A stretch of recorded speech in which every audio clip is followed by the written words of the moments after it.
Welcome back in the another video discussion of ABG Med Easy series. So today we will discuss metabolic acidosis. आज के हम इस small discussion में metabolic acidosis के basics को थोड़ा सा इसको समझेंगे. So let's start. शुरू करते हैं.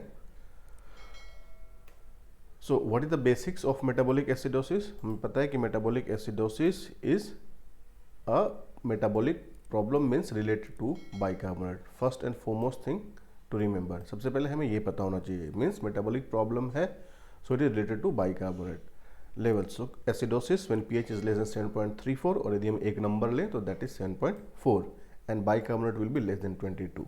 So if pH is less than 7.35 and bicarbonate is less than 22 milliequivalent, it is metabolic acidosis. So to summarize, here pH will be low, bicarbonate will be also low and PCO2 may remain normal or there may be no change.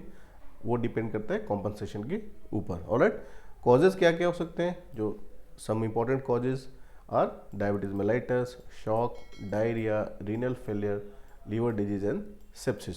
So these are some few important cause of metabolic acidosis.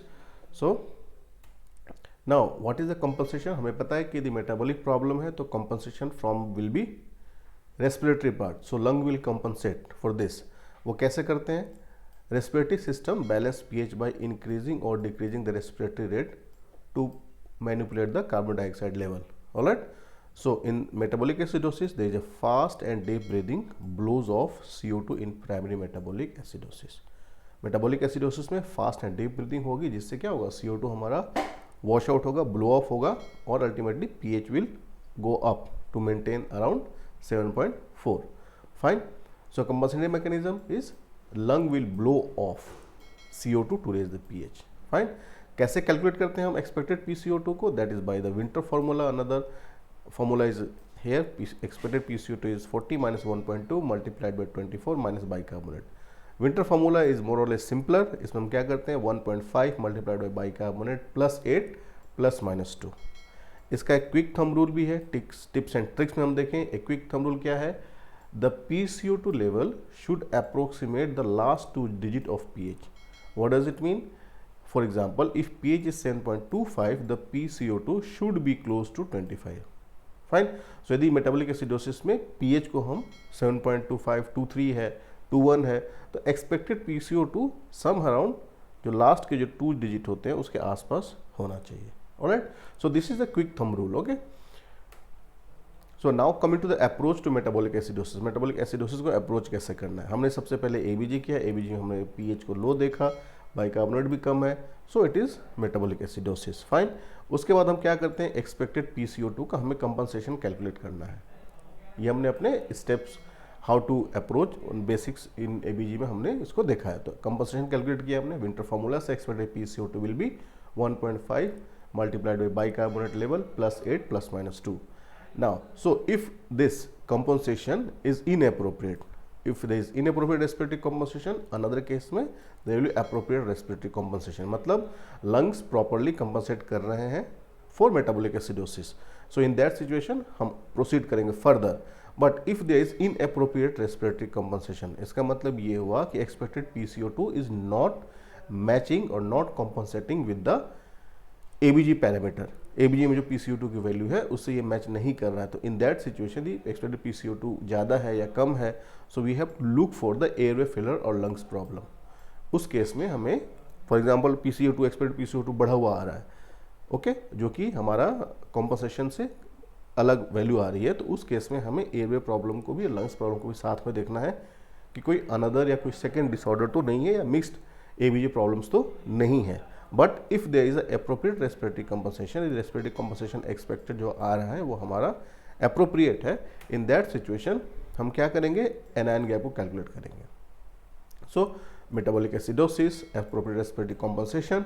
उस case में हम next जब यदि ये compensation is okay, then we have to calculate the anion gap. कैसे calculate करते हैं anion gap?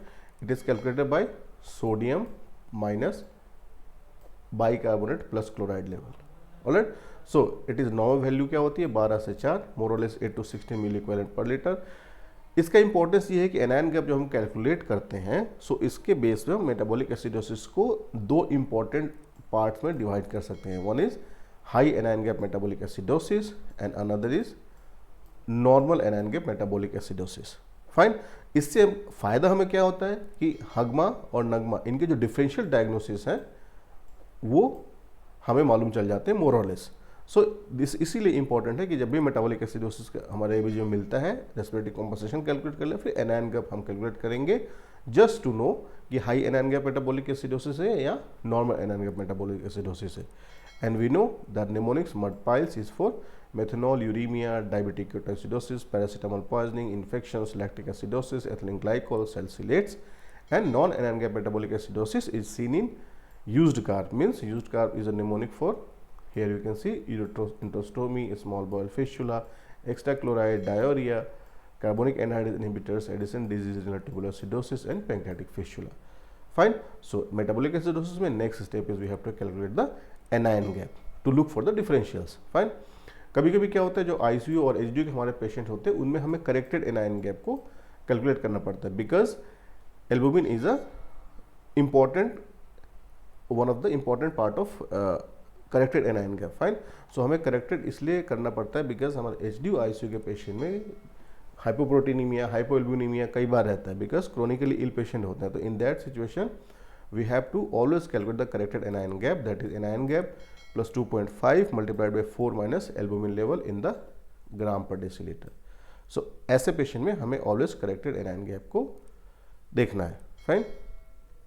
Now coming to the differentials, normal anion gap के डिफरेंशियल्स क्या क्या होते हैं जो हमने जस्ट अभी डिस्कस किया था। So normal anion gap metabolic acidosis में if associate with hypokalemia and if potassium level are normal और हाइपरकैलेमिक। सो यदि हाइपरकैलेमिया है तो there may be GI loss of bicarbonate that is seen in ureterosigmoidostomy, diarrhea, ileostomy, and if there is a renal loss of bicarbonate, proximal RTA, carbonic anhydrase inhibitors. Fine. Normal calemic or hyperkalemic is seen in renal tubular disease like acute tubular necrosis, chronic tubular disease, distal RTA, hypoaldosteronism, and in the pharmacological causes are ammonium chloride, calcium chloride ingestion, hyperalimentation, and dilution acidosis. So this is a differential of non-normal anion gap metabolic acidosis. And if in normal anion gap metabolic acidosis, if urine pH is more than 5.5, there is a typically seen in type 1 renal tubular acidosis, and if urine pH is less than 5.5, it is seen in type 2 or type 4 renal tubular acidosis. तो यदि हमें किसी patient को renal tubular acidosis लग रहा है, तो हम यूरिन pH करेंगे और उसमें pH की वैल्यू मोर देन 5.5 है तो दैट इज टाइप 1 RTA, यदि लेस देन 5.5 है तो टाइप 2 RTA और टाइप 4 RTA। नाउ टाइप 2 और टाइप 4 को डिफ्रेंशिएट हम करते हैं using serum potassium level. It is very important to know. Normally type 2 renal tubular acidosis में there will be mild hypokalemia, but remember in type 4 renal tubular acidosis there will be hyperkalemia. This is very important to know. Fine. So in type 4 renal tubular acidosis there will be hyperkalemia, but in type 2 renal acidosis there will be hypokalemia. Now coming to the low anion gap, low anion gap के important 3 differentials होते हैं. Number 1 is when there is a reduction in the unmeasured anion like hypoproteinemia, there may be excess of unmeasured cations like lithium toxicity, and there may be excessive abnormal positively charged protein like in multiple myeloma. So low anion gap ऐसे cases में हमें मिलता है. Coming to the high anion gap metabolic acidosis, HAGMA. So HAGMA results from accumulation of organic acids or impaired H plus excretion. So ये हमें पता होना चाहिए. And what are the causes? Causes are important. We know that mud piles is the mnemonic for that. M for methanol, A for uremia, DKA, paracetamol, poisoning, infections, lactic acidosis, ethylene glycol, salicylate poisoning. So whenever there is HAGMA, जब भी हमें high anion gap metabolic acidosis मिलता है उस case में we have to look for the gap ratio. Next step हमारा होता है gap ratio कैलकुलेट करना. So the gap ratio is used to further assess the patient with high anion gap metabolic acidosis. हमने anion gap calculate किया, high anion gap आ रहा है तो उस केस में हमें लुक देखना चाहिए gap रेशियो को.